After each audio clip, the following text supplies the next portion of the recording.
Tentara Lebanon kembali dikerahkan di wilayah selatan untuk menghadapi agresi Israel. Angkatan bersenjata Lebanon menyatakan penempatan pasukan dilakukan di wilayah Litani Selatan. Langkah ini diambil dalam koordinasi dengan Komite Pemantau Kuintet yang mengawasi gencatan senjata antara Lebanon dan Israel. Tentara Lebanon menegaskan pengerahan pasukan bertujuan untuk merespon agresi Israel.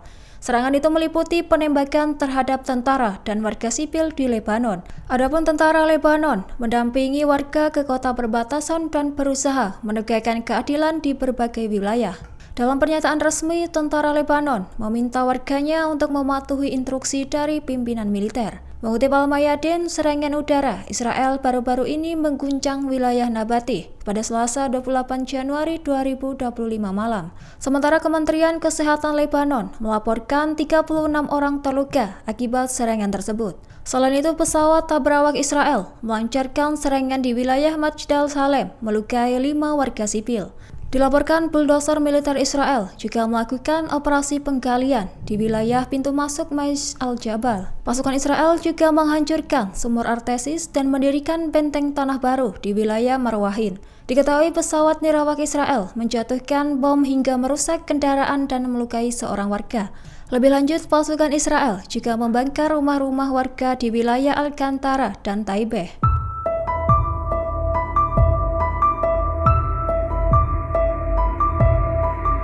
Iran kembali mengeluarkan ancaman keras kepada Israel seusai membeli jet tempur Sukhoi Su-35 dari Rusia. Pejabat tinggi Iran, Brigadir Jenderal Ali Satmani, memperingatkan Perdana Menteri Israel Benjamin Netanyahu untuk tidak bertindak ceroboh. Peringatan ini muncul di tengah ketegangan antara kedua negara dengan Iran meningkatkan kekuatan militernya.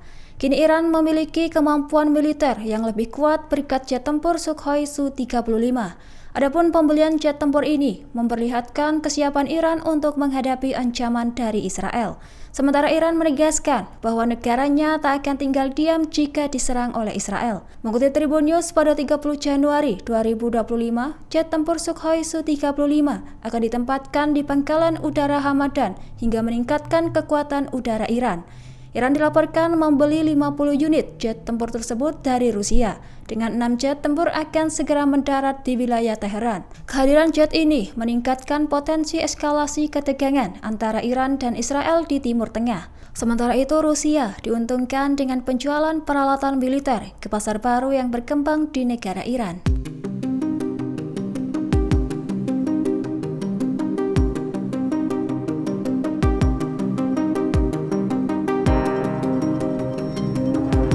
Seorang kontraktor Kementerian Pertahanan Israel, Jacob Avitan, 39 tahun, tewas ditembak tentara Israel di jalur Gaza. Diketahui Avitan merupakan operator ekskavator yang bertugas membongkar bangunan di koridor Netzarim Gaza Tengah. Insiden terjadi saat Avitan mengenakan pakaian sipil dan mendekati pos tentara Israel. Tentara Israel yang berjaga salah mengira Avitan sebagai ancaman dan langsung melepaskan tembakan. Akibatnya Avitan tewas di tempat sebelum mendapatkan pertolongan. Sementara pasukan IDF menyatakan insiden ini sedang dalam penyelidikan oleh polisi militer Israel.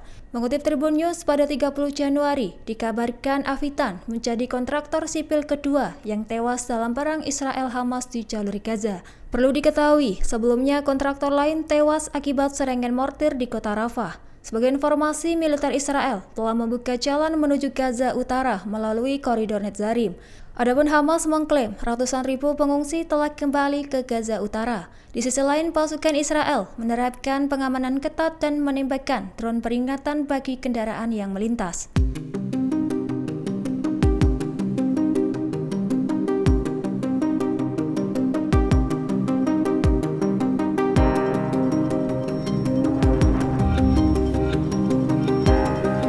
Setelah kesepakatan gencatan senjata dengan Hamas, Israel mengalami kesulitan untuk melanjutkan perang di jalur Gaza. Pasalnya, pada awal perang, Perdana Menteri Israel Benjamin Netanyahu berjanji akan menghancurkan Hamas. Namun kenyataannya Israel gagal dan terpaksa menyepakati gencatan senjata tersebut. Meski demikian, Hamas masih mempertahankan kekuatannya. Pakar dari Institut Kajian Keamanan Nasional Israel, Ofer Selah, menyatakan Israel akan kesulitan melanjutkan perang. Diketahui gencatan senjata yang telah disepakati saat ini masih berada pada tahap pertama, dengan perundingan untuk tahap kedua dijadwalkan minggu depan.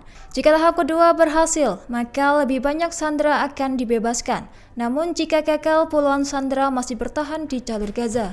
Sementara Hamas menyatakan kemenangan dalam perang ini mengingat pencapaiannya dalam mengembalikan pengungsi Palestina ke Gaza Utara. Meskipun Netanyahu menyatakan Israel masih berusaha mencapai tujuannya, para pakar militer menilai sulit untuk melanjutkan perang. Beberapa politikus sayap kanan Israel, termasuk Itamar Ben-Gvir, menuntut agar perang dilanjutkan. Adapun tujuan utama Israel untuk menghancurkan Hamas dan membangun pemukiman Yahudi di jalur Gaza.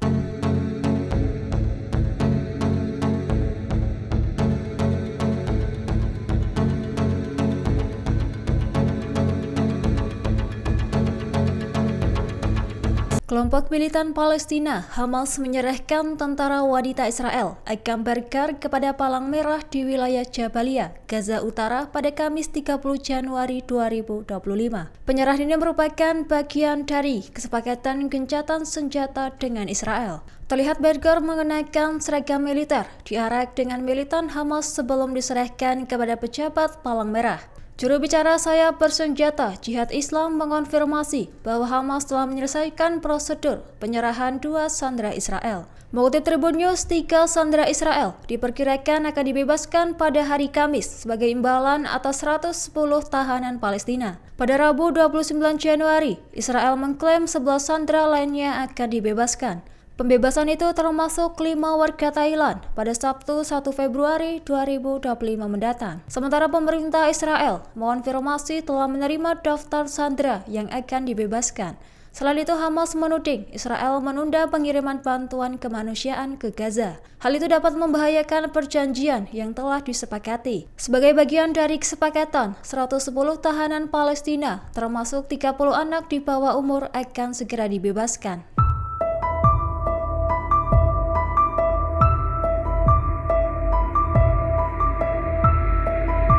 Download Tribun X sekarang, menghadirkan lokal menjadi Indonesia.